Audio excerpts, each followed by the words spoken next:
Today, more than half of all people in the world live in an urban area. By mid-century, this will increase to 70%.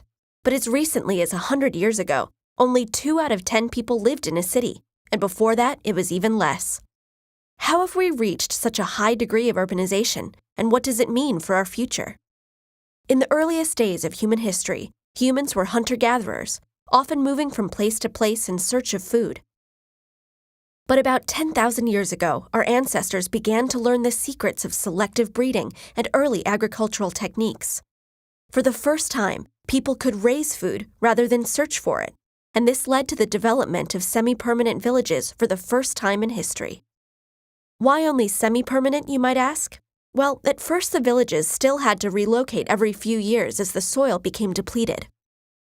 It was only with the advent of techniques like irrigation and soil tilling about 5,000 years ago that people could rely on a steady and long-term supply of food, making permanent settlements possible. And with the food surpluses that these techniques produced, it was no longer necessary for everyone to farm. This allowed the development of other specialized trades and, by extension, cities. With cities now producing surplus food as well as tools, crafts, and other goods, there was now the possibility of commerce and interaction over longer distances. And as trade flourished, so did technologies that facilitated it, like carts, ships, roads, and ports. Of course, these things required even more labor to build and maintain, so more people were drawn from the countryside to the cities as more jobs and opportunities became available. If you think modern cities are overcrowded, you may be surprised to learn that some cities in 2000 BC had population densities nearly twice as high as that of Shanghai or Calcutta.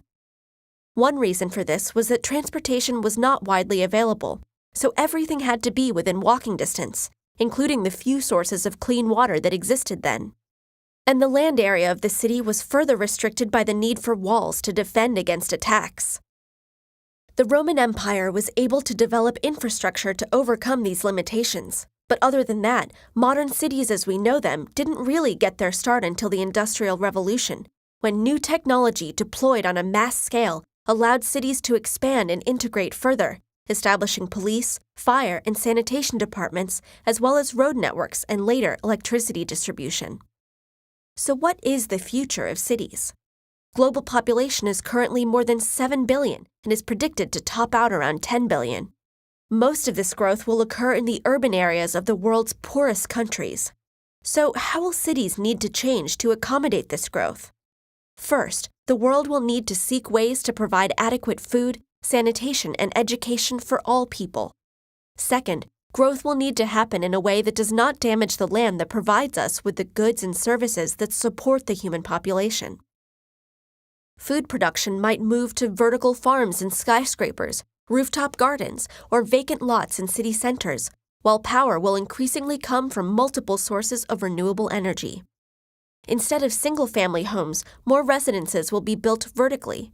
We may see buildings that contain everything that people need for their daily life, as well as smaller, self-sufficient cities focused on local and sustainable production.